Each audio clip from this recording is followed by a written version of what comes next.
This is a special presentation of Fort Wayne Sports Station, ESPN Radio 1380 and 100.9 FM. The Crumback Chevrolet High School Coaches Show starts now. Presented by Crumback Chevrolet in New Haven. Yesterday, today, and tomorrow. Serving Allen County for 46 years in counting. On Highway 930 just west of New Haven High School. Here's your host, Justin Kinney. Welcome in, everyone, to Regional Championship Week of the High School Coaches Show. Crowning some regional champs tomorrow night around the area, around the state, so we get one step closer to the state championship. Believe it or not, DC, 2 weeks from today, Thanksgiving, which means for 15 days from now, we'll have the first 3 state championship games. Saturday will be the next 3. So who we have playing at Lucas Oil Stadium? Right now we have teams still alive in all 6 classes, but this is really the week when we start really thinning the herd, so to speak, because we have area teams all over all 6 classes winning sectional titles. But the next 2 weeks, man, you start thinking, oh my gosh, are we going to be down in Indianapolis all Thanksgiving weekend? No, we thin it out a little bit this week. Next week, we'll have 1 or 2 teams tops in 2 weeks playing for state championships. He's DC Hendricks. Producing, I'm Justin Kenny here on the ESPN Coaches Show presented by Crumback Chevrolet. Full show coming up to you just a couple minutes. We're here till 7 o'clock. Dan Vance will join us in just a second from OutsideTheHuddle.net. Tim Mannigel, Concordia Cadets, will come on about 6:15. We'll talk about his team's dominant victory last week in Miami County at Peru, where the Cadets took care of business over the Tigers.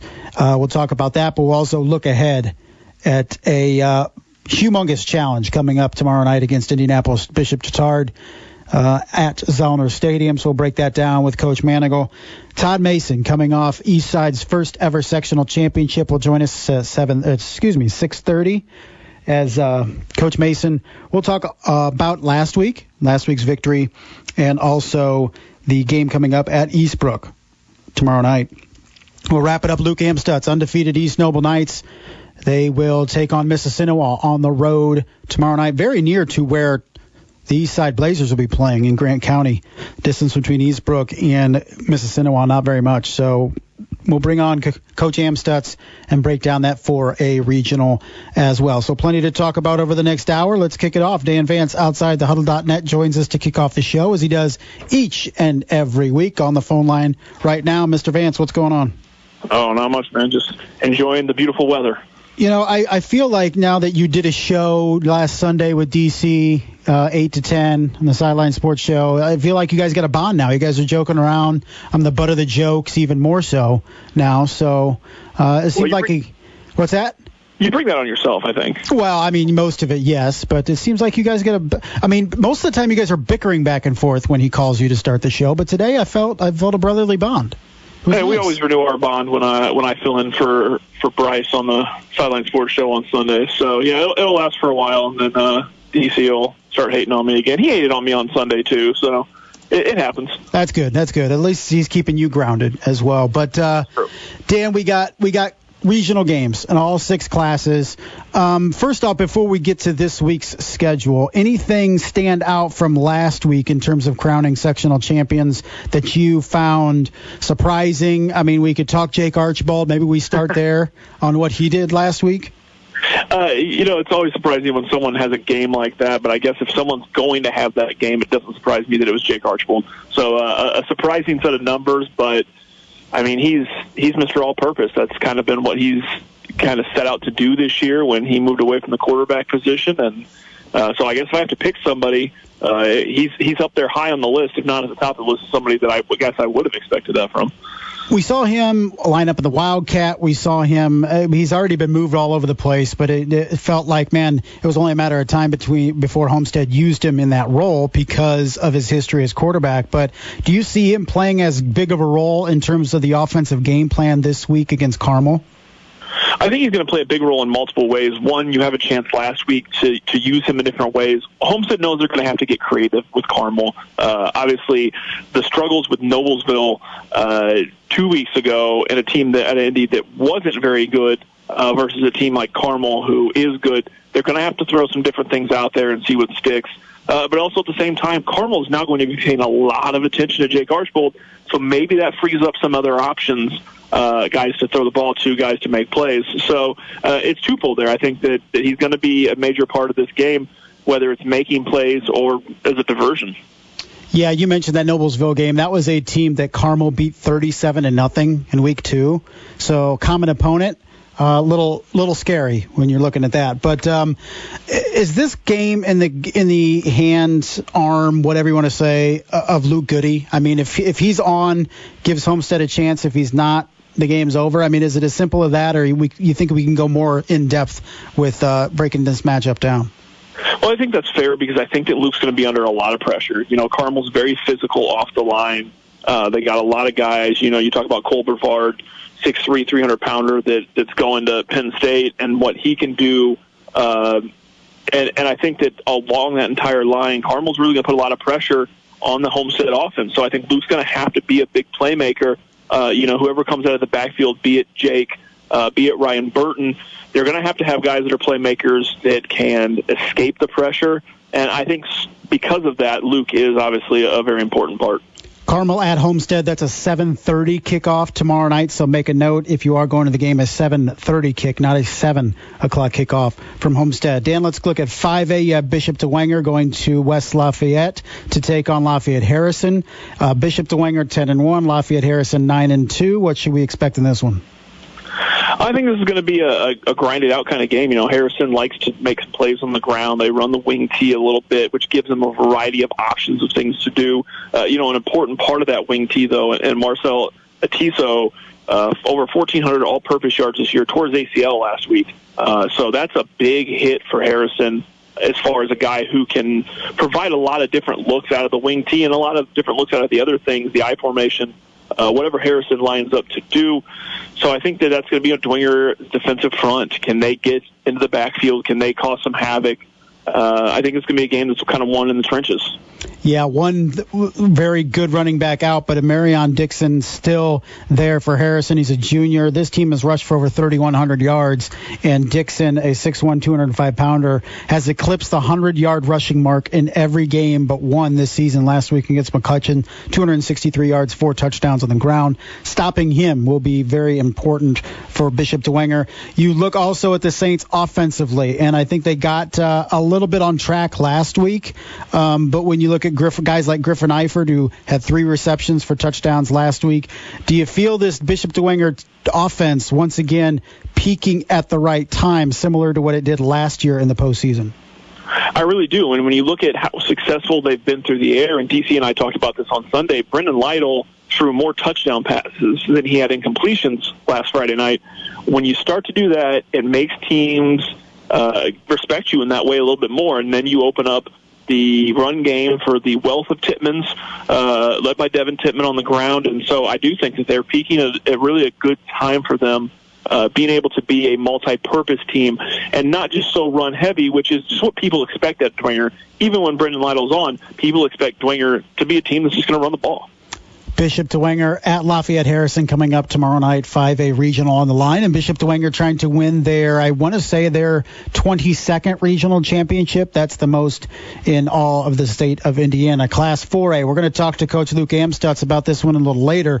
But let's see what you think. East Noble 12-0, going to Mississinawa 11-1. East Noble, you were at that game last week against Leo, where if for the first time probably all year we felt going into the second half that maybe East Noble was in danger of losing a football game. So what did you take out of that one last week?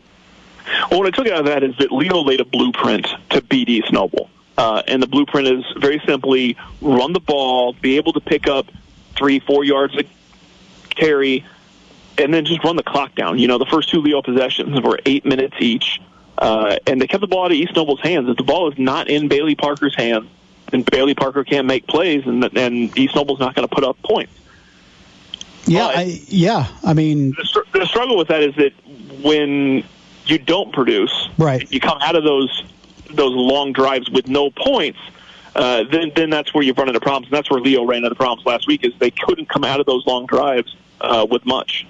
Yeah, I mean, East Noble just getting a pair of touchdowns last week, but it was enough because the defense made enough stops when it had to win a 14-7 game. You look at Mississinewa, it starts and ends offensively with Cade Campbell. He has rushed for, I want to say, over 1,500 yards this year. He went for 310 last week against Marion on 47 carries. In one game, the kid had 47 carries. So that kind of tells you what the Indians want to do. They want to ride Cade Campbell. And to your point, similar to what Leo tried to do last week, they want to just pick up 4, 5, 6 yards of play and methodically move it down the field.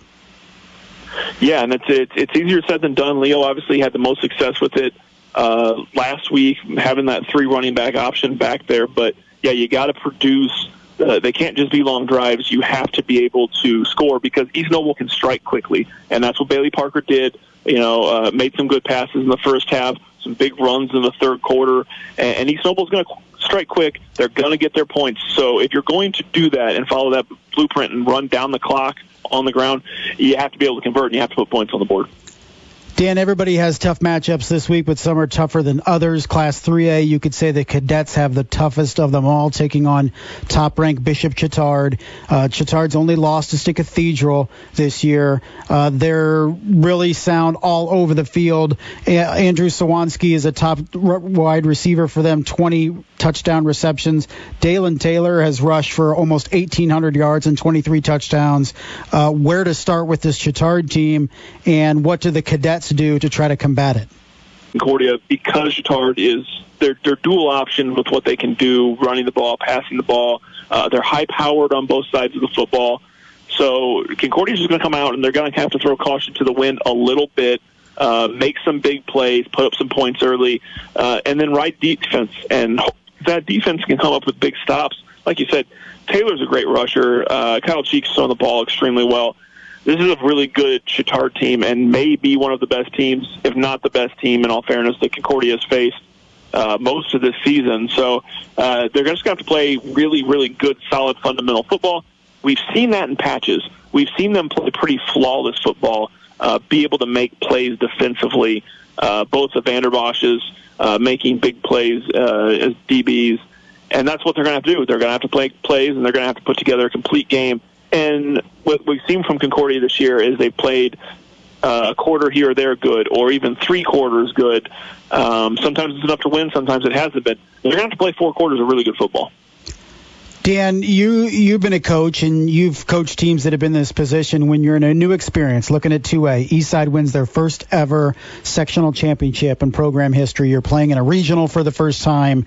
Is it better because you really don't know what to expect, so you're not worried, or are the guys going to be terrified because they're playing in a regional, or do you say that the naivete kind of makes them have an advantage? I mean, going to an established power like Eastbrook, what kind of mindset will Eastside have taking a trip to Grant County tomorrow?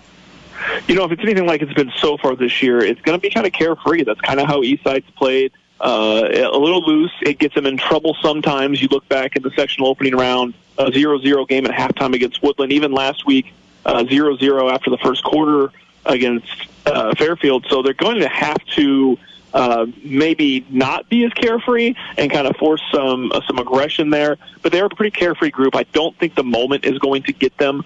I think if anything that would get them is the fact that there's obviously a keen realization for them that they have to start faster in games. Obviously, they're able to finish games. We've seen that all year. Is one of the most successful teams in the area and definitely one of the best teams in the NECC. But they got to start games faster, and I think there's going to be a keen awareness they have to do that. So maybe some nerves going in early, knowing you have to make plays early because Eastbrook's going to, and Eastbrook's going to be able to score. So Eastside has to be able to put points on the board in the first quarter and in this first half. Dan, we're guaranteed one team in semi-state. It'll be in 1A. South Adams or Adams Central advance into the Final Four of Class 1A. What do you like in this game? Does Adams Central have any chance after being blown out the first time around in the regular season? I think when it's South Adams, Adams Central, there's always a chance. You throw a little bit out the window when you have rivals meeting. They're meeting for such an opportunity to advance to semi-state. But, man, South Adams is so good, and we've talked about it all year for a reason. You're looking at a guy like James Arnold, who's going to surpass 3,000 yards passing on Friday night. which is amazing. He's thrown for over 40 touchdowns versus just 5 interceptions. They're so diverse in what they can do, strong in a lot of ways. Adams Central is going to give them a game. I don't think that you're going to go up there and see an Adams Central team without fight, but, we've talked about it all year. Does the fight matter at the end of the day? Because South Adams is just kind of their opportunity. This is their window that they've been building for, where they have all this talent converging at once. And sometimes the stars just align, and it doesn't matter how much fight you put into it. Sometimes the other team is just that good and just that destined. Dan, next week, 1 week from today, who are we breaking down that it's playing for a trip to the state finals next week? Before last Friday, I would have said South Adams and Bishop Dwenger. I agree that they'll both be there, but I think after last Friday proving they can win in tight games when they're forced into it, that I think East Noble gets to win also tomorrow night. So I think we have 3 teams left going into next week. Bishop Dwenger, East Noble, South Adams. Those are the 3 that Dan goes, and it's the popular pick with those 3 teams, definitely. Yeah. So we'll see what happens. Dan, always a pleasure. We're running behind. We got to get to Tim Mannigel, but we'll catch up to you next Thursday. Appreciate it. Thanks, guys. That's Dan Vance, OutsideTheHuddle.net, joining us here to open the show, as he does each and every week. In a couple weeks, we'll start breaking down some basketball with Dan, and that's his specialty. Already all over girls basketball that got started last week. He's been out to several games, breaking down the top 50 players on both girls and boys sides, the top 10 teams on the girls and boys sides. Plenty to check out at OutsideTheHuddle.net with Dan Vance. Nobody covers high school basketball better than Mr. Dan Vance. So check him out, OutsideTheHuddle.net. We're going to take a break, come back. Tim Mannigel, Concordia Cadets will join us. You are listening to the ESPN Coaches Show, presented by Crumbach Chevrolet on ESPN Radio 1380 and 100.9 FM. On the field, your team wants to finish every drive with a score. With a new Chevy from Crumbach Chevrolet, you'll prefer to keep driving. Maybe in the new and redesigned Silverado, the most dependable full-size pickup and best-in-class fuel economy. Or the Equinox, with modern design and technology, all packaged into a safe and versatile crossover. Looking for more family space? Then the mid-size Traverse will get you where you're going in style and comfort. And you can't lose with the Malibu or the all-new Blazer. Score today and find new roads this season with a visit to Crumbach Chevrolet in New Haven. In the aftermath of tragic attacks such as the one at Santa Fe High School in Texas, there is often an increase in hoax threats to schools and other public places. Whether false threats are made on social media, verbally or otherwise, criminals could be locked behind prison doors for up to 5 years. FBI Deputy Director David Bowditch. The Bureau and its law enforcement partners take each threat seriously. We investigate and fully analyze each threat to determine its credibility. In addition to time behind bars and a fine, other consequences of this crime include emotional distress to students, school personnel, and parents. False threats also drain taxpayer money and divert valuable law enforcement resources away from other critical responsibilities. Making false threats is not a joke. Think before you post. Report threats and suspicious behavior to law enforcement, and in emergencies, dial 911. With FBI This Week, I'm Molly Halpern of the Bureau. 11. That's the number of giraffes killed by poachers in Africa every day. That's one every couple of hours. How can you help? Join the San Diego Zoo Global Wildlife Conservancy and be a part of the team that are fighting to end giraffe extinction. By supporting our conservation efforts, you can affect change, including giraffe rehabilitation, anti-poaching patrols, and re-release of orphaned and injured giraffes. Conservation happens one animal and one person at a time. Join us now at endextinction.org. There's always news about Notre Dame sports, and the very latest is covered in the Blue Gold Report podcast. Fighting Irish sports from the inside out. Download the Blue Gold Report. Go to ESPNFortWayne.com today. You're listening to the Crumbach Chevrolet High School Coaches Show on ESPN Radio, 1380 and 100.9 FM.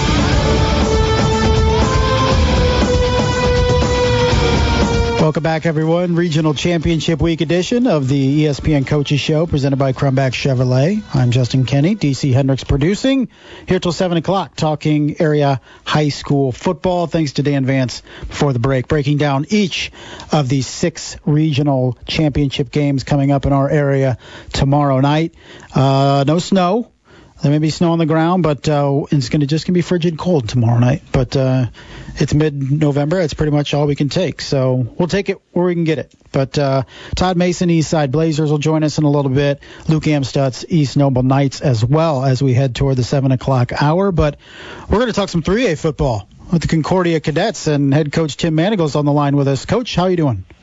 Good. How are you, Justin? I'm doing fantastic, Coach. And I think we suspected you guys were going to win last week, but in the manner that you did it, I think surprised a lot of us. Take us through the win in Miami County last week. Yeah, I don't think we necessarily suspected that either.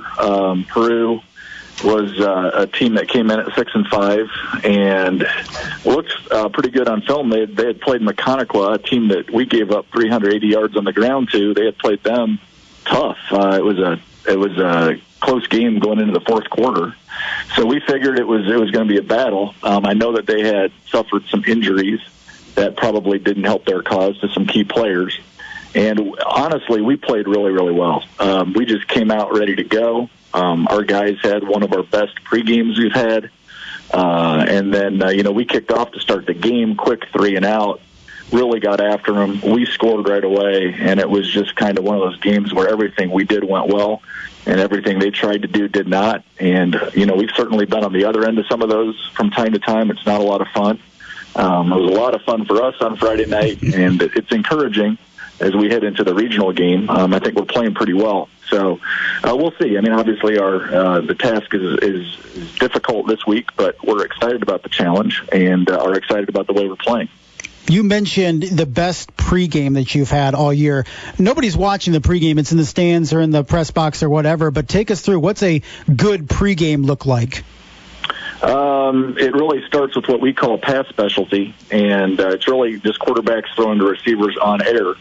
And that probably sounds fairly easy, but it's not always. It's a timing deal, and your quarterbacks and receivers. We went down there Friday night, and it was cold.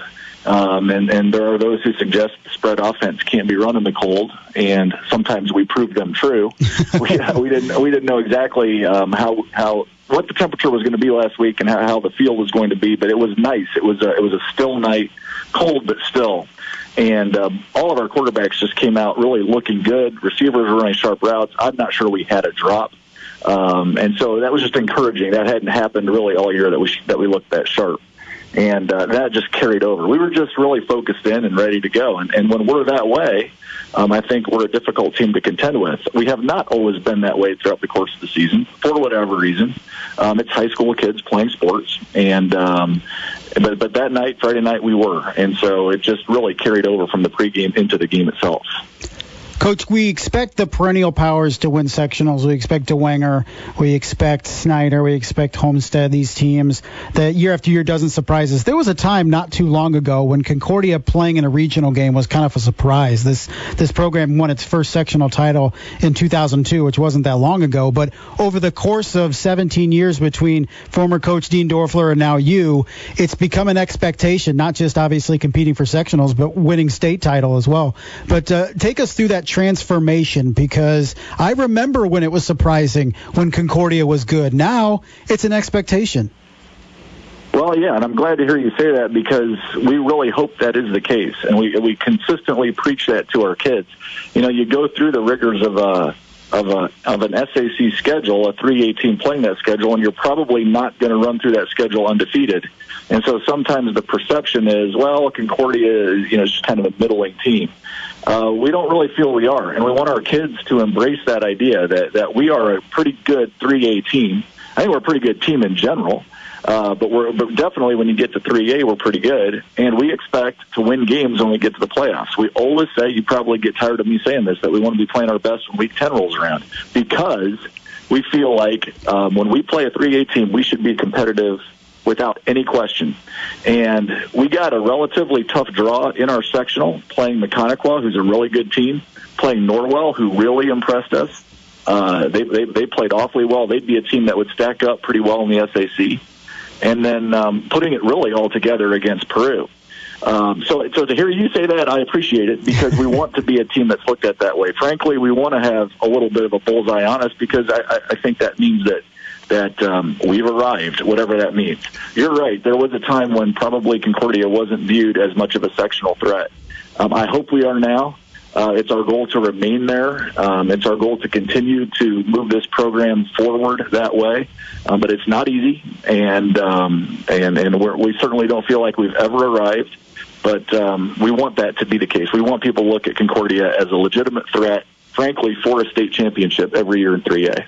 Coach, kind of piggybacking off that question, recently we've seen other teams in the SAC rise up in terms of Northside having a good year or two. Wayne, of course, winning 9 games last year, rose up. Other programs have done it as well, but keeping it up there is a struggle. So when you talk about wanting to compete in the postseason for championships each and every year, what's the most difficult part of doing that and making sure you're in the conversation annually? For us at Concordia, it's keeping kids interested in playing football. We have one really good feeder system school, Holy Cross, who sort of envelops all of the Lutheran school kids, and they do a great job, and they're awfully successful. But then we've got to get those kids at that level to come to Concordia first of all, and then to play football at Concordia. Say what you will. I don't feel like there is still really a football culture at Concordia per se. And so you've got to just keep recruiting the hallways, and you've got to keep kids interested, and you've got to keep your numbers up. And if you do that, you really feel like you've got a fighter's chance. But it is not you should never take for granted the fact that your numbers are going to be up. And you've seen schools around the area where the numbers are down a little bit. It's tough practicing when other sports are playing games. It's hot. You're outside. You're not in a climate-controlled area. And so it can be hard. And it's not easy. You walk a very fine line. The games we play in this conference are tough. You're going to lose some, and so it's never easy. But you just maintain a positive attitude with the kids, keep them excited about football, and then of course you got to try to coach them up when you have them, and we hope we can do that. But it's not an easy deal. Tim Mannigel, Concordia Cadets, joining us here on the ESPN Coaches Show, presented by Crumback Chevrolet. All right, Coach, let's talk Bishop Chatard. They're number 1 in Class 3A for a reason. They've run the gauntlet of their conference. They lost to Cathedral was their only defeat. They took care of business in relatively easy fashion last week over a very good West Lafayette team. So what stands out? Can you narrow it down to a couple things this team does well, because it seems to be loaded in all 3 facets? Yeah, I think really the thing that stands out is the fact that they don't really have a weakness. Usually when you're watching film, you can say, well, here's something we think we can do. Here's something where I think they maybe aren't as good as perhaps some other teams that we've played. I mean, as we watch film, they are pretty good. I think it really starts with their offense. They are dynamic on offense, particularly running the ball. They have a running back who is probably as good as any we've seen all year, and he's tough, he's fast, and it does not go down on first hit. So you got to get guys to the football. I mean, that if we can stop that, and no one really has, so that's a huge if. If we can stop that defensively, that's a really good thing. Now, their quarterback can throw the ball too, so it's not like they don't have anything they can fall back on. They've got a receiver who's really good. Defensively, they fly to the ball. They're tough. Probably, hopefully, we feel like we can maybe gain some traction through the air, just because, generally speaking, high school teams, that's an area where we think we can exploit. But that isn't even a done deal. I mean, they're really, really good.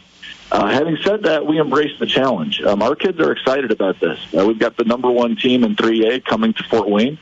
And we're excited about seeing what they have. You know, we get to see this Bishop Chatard team up close that we've heard so much about, and we're going to give it our best shot. I'm pretty confident of that. I think our kids are going to play hard, and as long as they do that and give their best effort, and if at the end of the night we're still on the low end of the scoreboard, well, then we'll tip our caps to them and say, hey, you guys are the real deal. But we play well. We feel good about where we're at. You look at that offense that you guys have been able to put on the field, and Amir has been Amir all season long at running back, but we've seen Brandon Davis improve through each and every week. Those wide receivers with Grossman and Vanderbosch have just been tremendous all season long. So, I mean, all that growth and development throughout the season, this is where you need it, right? This is the preparation that you guys did the first 12 weeks of the season to get ready to play a team like Chatard. Absolutely. It all kind of builds to this. I get asked a lot, does playing in the SAC prepare you for the 3A tournament? And most of the time the answer is, of course, yes. The only time it doesn't is if you suffer huge injuries that really hamper your efforts in the playoffs. We have a few injuries, there's no doubt, but we're more or less healthy. And there's no question that playing the teams we've played has prepared us for playing a team like Bishop Chatard, a team that would rank near the top, if not at the top of our conference. So the whole, oh no, here comes Bishop Chatard factor should be thrown out the window. We're not going to have that. Now, they just may be just the best doggone team we've ever seen, and then what are you going to do? But I really feel like we're ready to go, and we've been playing good football, and it should be an exciting night for us. Good stuff as always. Coach, I appreciate the time. Thanks a lot, and good luck tomorrow, my man. Appreciate it, Justin. Thanks very much. That's Coach Tim Mannigel of the Concordia Cadets joining us here as the Cadets can prepare for 11-1 Chatard coming to town tomorrow night. A kickoff at 7 o'clock is listed at Zollner Stadium between the Cadets and the Trojans. Trojans number 1 in the state, 11-1. They're loaded. They're the favorite to win the state championship in Class 3A. Concordia will try to knock them off tomorrow night. We're going to take a break, come back. Coach Todd Mason, Eastside Blazers, will join us. You are listening to the ESPN Coaches Show, presented by Crumback Chevrolet on ESPN Radio 1380 and 100.9 FM.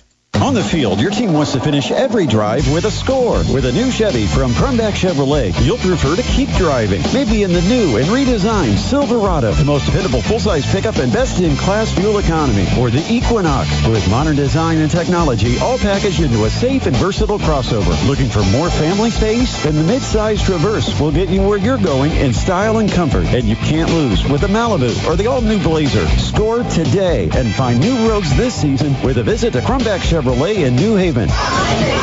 Good morning, class. A quick head count. Tiffany. Here. Zach. Yup. Steven. Is he absent again? For many kids, just getting to school feels like a challenge. Staying through graduation is even harder. That's where Communities in Schools comes in. A powerful community of caring adults, working with vulnerable kids in schools every day, helping them overcome the barriers that stand in the way of learning.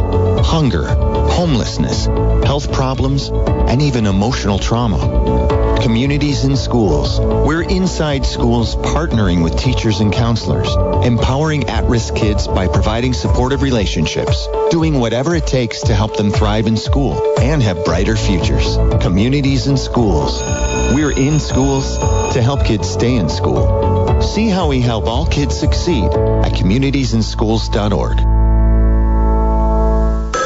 A ranger station. I'd like to report a bear hug. Okay. I put out my campfire and Smokey Bear hugged me. So you drowned the fire, you stirred it, drowned it again, and felt that it was cold? Uh-huh. Yeah, he's just letting you know you did good. Bear hug from Smokey Bear. Status update. I'm going to let you go now. There are many ways to start a fire, but one sure way to put it out. Learn how you can do your part at SmokeyBear.com. Sponsored by the U.S. Forest Service, Ad Council, and your state forester. Now back to the Crumback Chevrolet High School Coaches Show on ESPN Radio, 1380 and 100.9 FM. Welcome back, everyone, to the Regional Championship Week edition of the ESPN Coaches Show, presented by Crumback Chevrolet. I'm Justin Kenny, DC Hendricks producing, here till 7 o'clock, talking area high school football. Thank you to Coach Tim Mannigel before the break, talking Class 3A Regional Showdown at Zollner tomorrow night. Concordia Cadets #1 Bishop Chatard Trojans. We're going to talk some 2A football now, and for the first time in program history, Eastside Blazers notched a sectional championship last Friday. I'm sure it was a heck of a party in Butler all night on Friday, all weekend, but now it's back to business, preparing for the next challenge for the Blazers. They'll play at Eastbrook tomorrow night. Head coach Todd Mason of the Eastside Blazers joins us right now. Coach, how are you? Doing great. How you doing tonight, Justin? Not bad, Coach, and congratulations. I'm sure it was quite the scene last week, winning that sectional championship. Hey, it's been a long time coming for the Eastside football program to finally bust through and win a sectional title. And there were fire trucks and buses, and I can't even remember all what happened, but it was a big-time party, and we were certainly proud to bring a sectional championship to the Eastside community, and what a special night it was for our program. I mean, you guys just built on performance after performance in the postseason. You've only given up 6 points in 3 games. Started off with that shutout at Woodland. It just kept carrying, knocked off Lures at home, and then really took care of business last week against Fairfield. Is this defense playing its best football of the year right now? I think so. Our defense has just, they found their niche, and I can't say enough about Coach Schoon and what he's been doing as the defensive coordinator, and Carson Evers, Lane Kleckner, Phoenix Smythe, Lane Burns.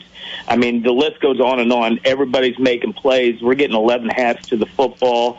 It's a defensive dream for us right now, and hopefully we can continue that against Eastbrook because it's going to be warranted. Coach, I want to step back a little bit. Week 4, you guys are 1-2. You're going to Cherubusco.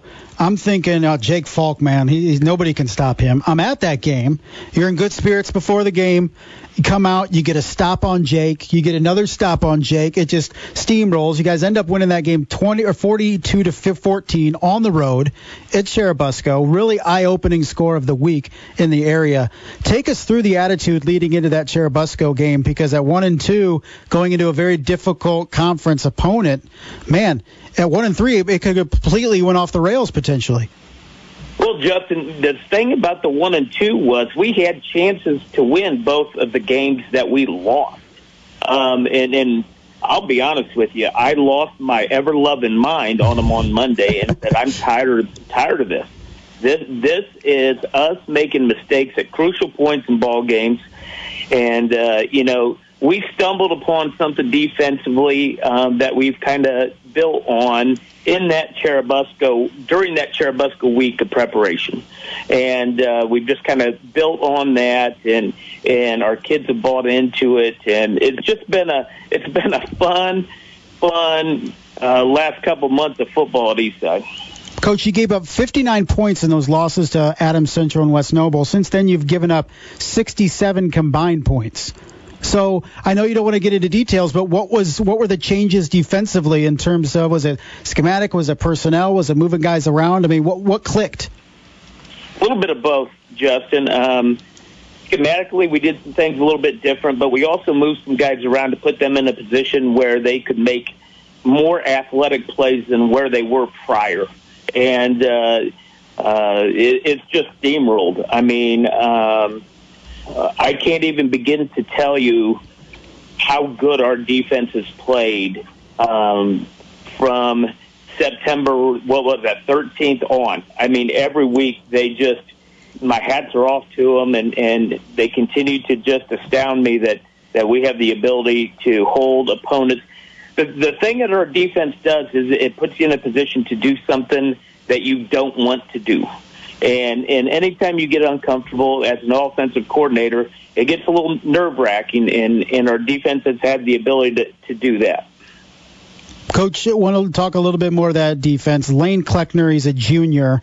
I think the kid is a phenomenal player that nobody up here or down here really knows about in Allen County. Break down this kid's game, because I saw him against Busco, was phenomenal. He's been phenomenal all season long for you. Well, I refer to Lane Kleckner as trying to block runny snot. He literally, when you look at him physically, you don't say, man, there's an unbelievable football player right there. He's tall, he's lanky, but what he has is the ability to bend and contort, and he's got really long arms, and he's just hard to get a good block on. And he plays with a motor that's unheard of. And that's part of his big game, is the fact that there's never a time where he's slowing down. And it goes from running plays down from behind to making plays at the point of attack. He's just everywhere. I also refer him to as a ghost, because he's here and then he's not. And then all of a sudden he's making a play. So he does a lot of things really well, and we're certainly glad he's on our side of the ball. Coach, you got a big challenge coming up tomorrow night. You go to Eastbrook, longtime coach Jeff Adamson. I think he runs the same playbook he did when he first took over at Eastbrook. The problem is nobody can stop it. They've rushed for 3,700 yards, 53 touchdowns. You know exactly what they're going to do, and you can't stop it more often than not. But how do you guys combat the Panthers tomorrow night? Well, you're exactly right. His playbook has not changed at all.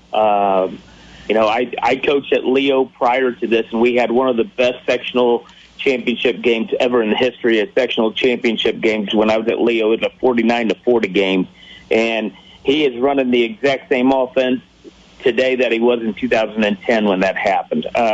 What are we going to do? We're going to do what we do. We're going to fly to the football. We're going to get 11 hats to it. Try to win first and second down, get them in a position where they're uncomfortable, and hopefully we can make some plays when they get a little uncomfortable. Coach, it's unfamiliar territory, and I'm trying to figure out whether Eastside's going to come in really nervous because it's a place they've never been, or is that naivete going to be there where they've never been here so they don't realize how big of a stage it is? Where are you guys going to fall tomorrow night? This crew doesn't get nervous. I'm going to tell you right now, they don't. Yeah.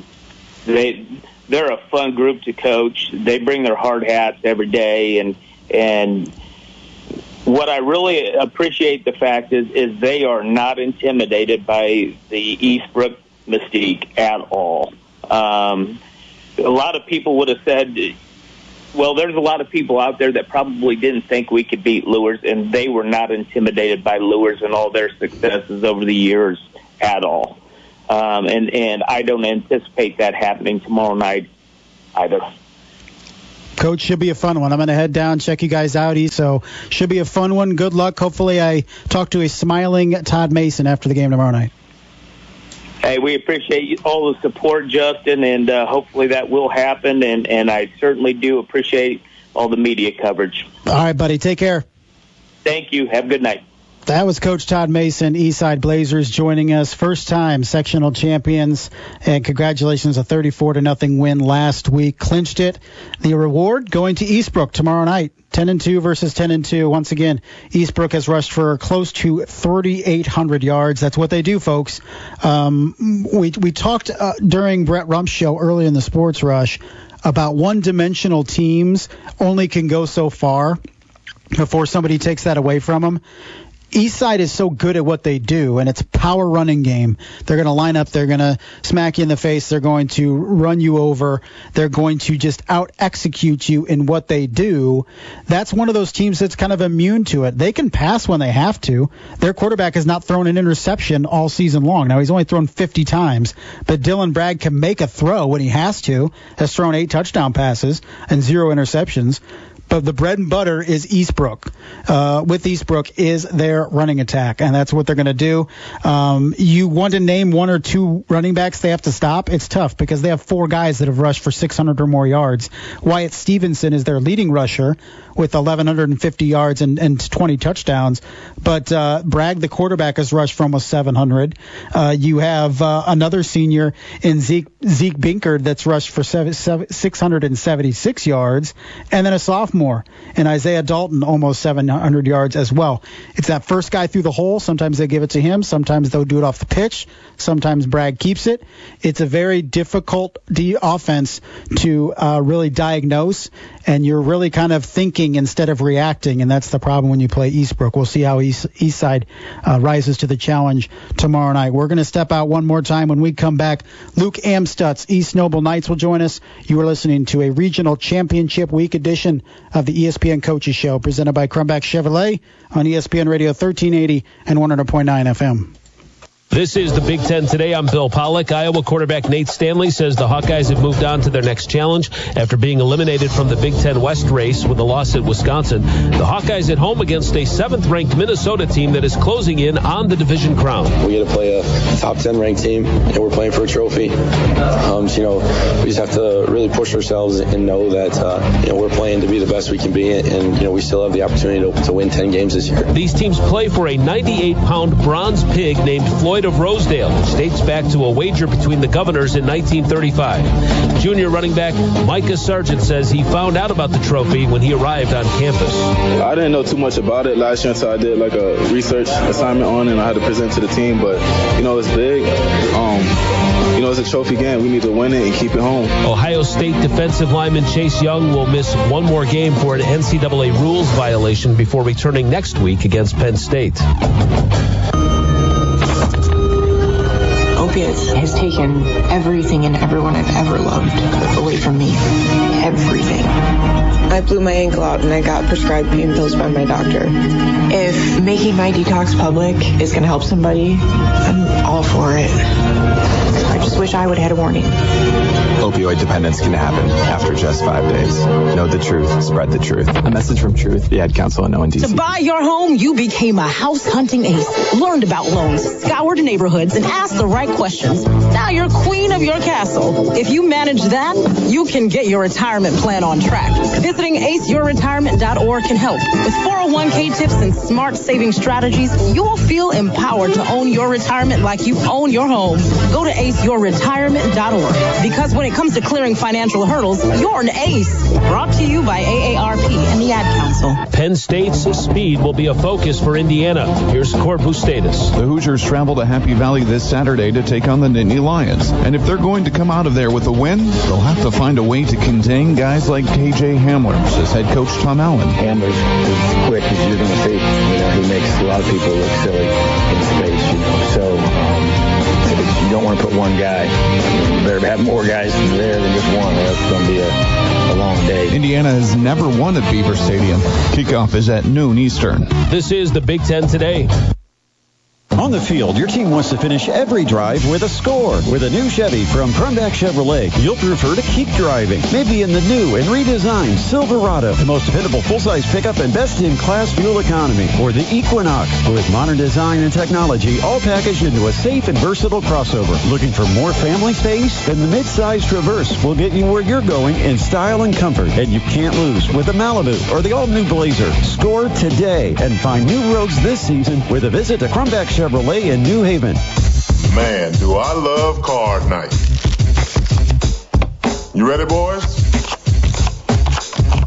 You got a king? Go, fish, Dad. Oh, come on. This is WWE superstar Titus O'Neil. It only takes a moment to make a moment. Take time to be a dad today. Learn more at 877-4DAD-411 or visit fatherhood.gov. Brought to you by the U.S. Department of Health and Human Services and the Ad Council. You're listening to the Crumback Chevrolet High School Coaches Show on ESPN Radio, 1380 and 100.9 FM.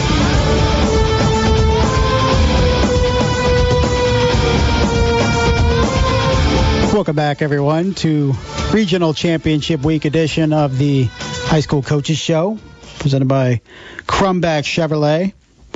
We're efforting Luke Amstutz. Still, we'll see if he comes in. I screwed up, and he gave me a heads up. Hey, text me about 15 minutes before I'm supposed to go on. I completely forgot, so we're trying to get a hold of him. We'll see if we can get him in the next couple minutes. But let's talk East Noble, because they're going to take on Mississinawa on the road tomorrow night, and East Noble trying to continue their undefeated season, continue the season in general. Can they hang around and win at least one more game? And I think after last week, I think the answer is definitely yes. All of a sudden, you're looking at an East Noble squad that could potentially get down to the state championship game. And this program last won a state championship. Its only ever was in the year 2000. So could it be adding to that lore if they can get down there 2 wins away from going down? You look at Bailey Parker, and anybody who says anybody else is player of the year in the area is wrong if they don't say Bailey Parker. And look, we've had a lot of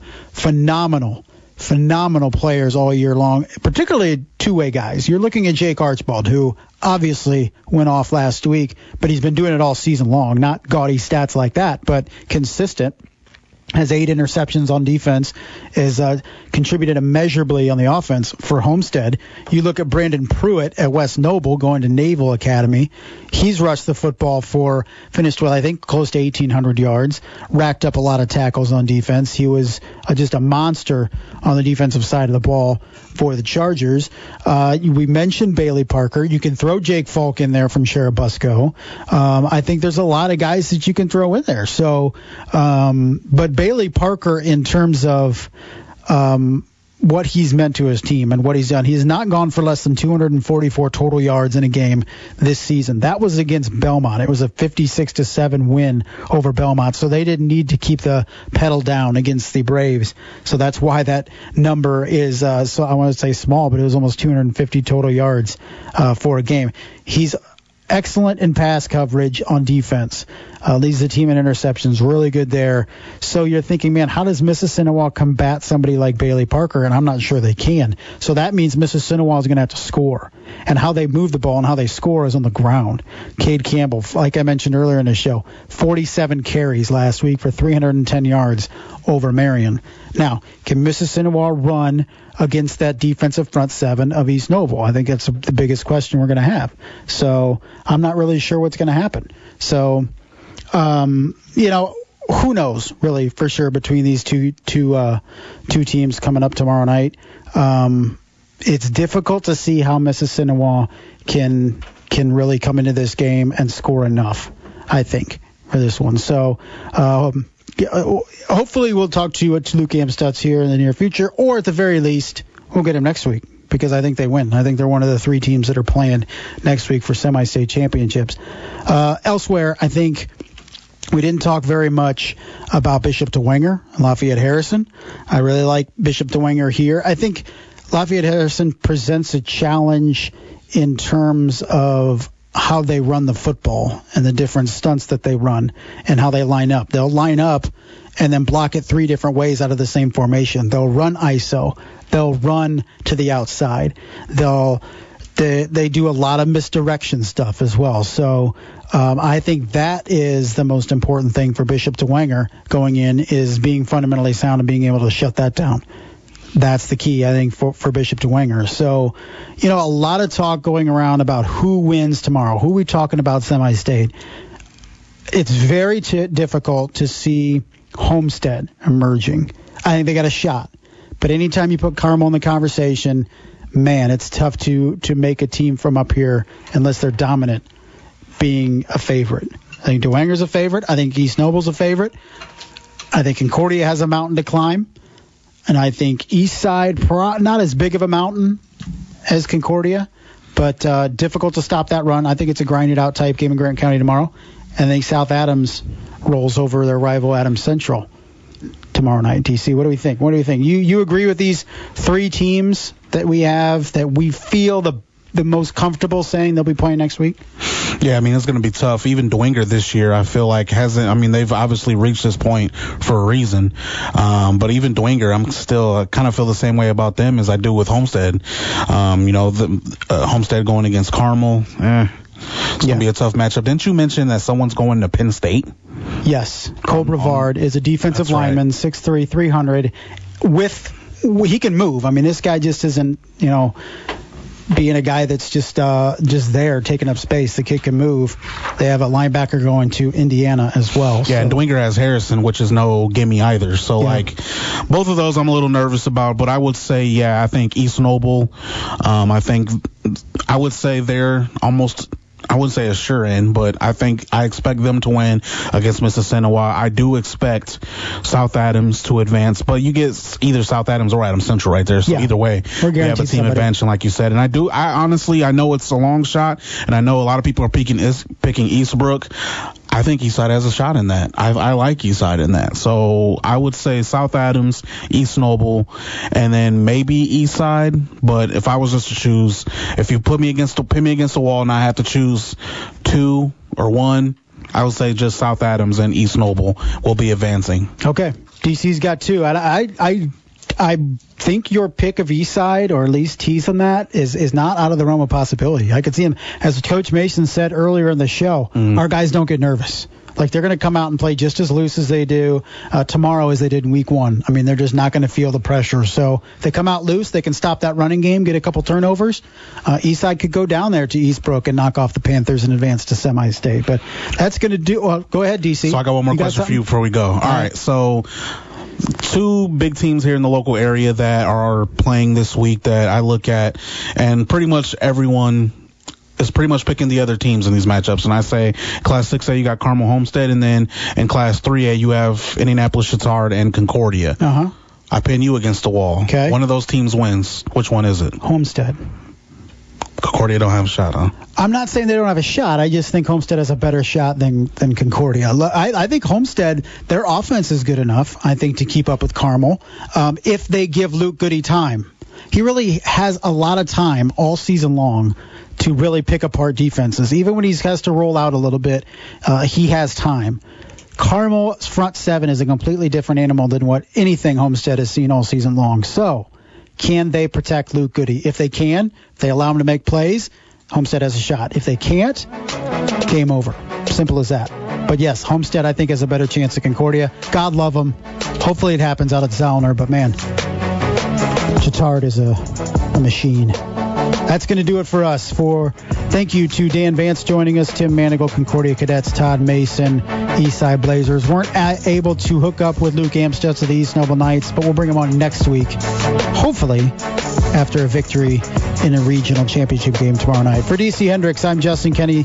You've been listening to the ESPN Coaches Show presented by Crumback Chevrolet on ESPN Radio 1380 and 100.9 FM.